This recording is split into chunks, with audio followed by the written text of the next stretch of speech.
श्री राम वारी वारी वञा पंहिंजे संतन तां वारी वारी वञा पंहिंजे संतन तां रड़की निवासी दुख हंतन तां वारी वारी वञा पंहिंजे संतन तां वारी वारी वञा पंहिंजे ओ याद कंदे दुख वञनि उॾामी भरम बुलाया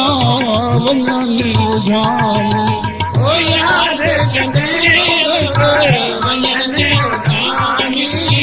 भरम बुलाया वञनि उॾामी हिकु मना थी चित चिंतन तां चिंतन तां वारी वारी वञा पंहिंजे संतन तां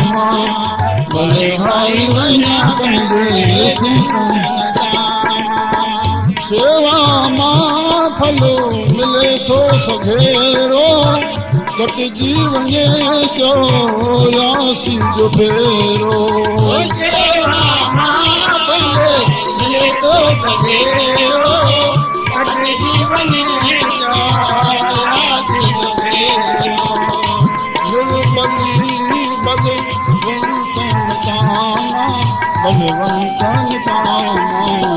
वारी वारी वञा पंहिंजे संतन तां वारी वञा पंहिंजे संतन तां सुहिणी सूरत मोहिनी मूरत हर हंध पर घटो खणी तीरत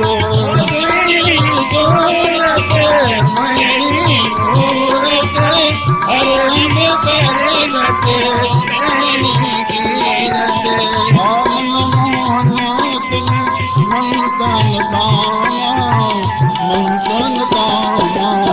वारी वारी वञा पंहिंजे संतन तां भले वारी वञा पंहिंजे संतन तां ओ सदा रंग श्री सतराम पुकारे शालम राम अमरो जारे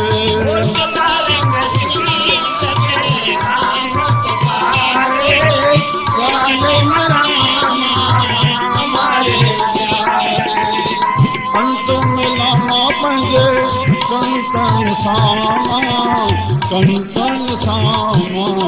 वारी वारी वञा पंहिंजे संतन तां भले वारी वञा पंहिंजे संतन तां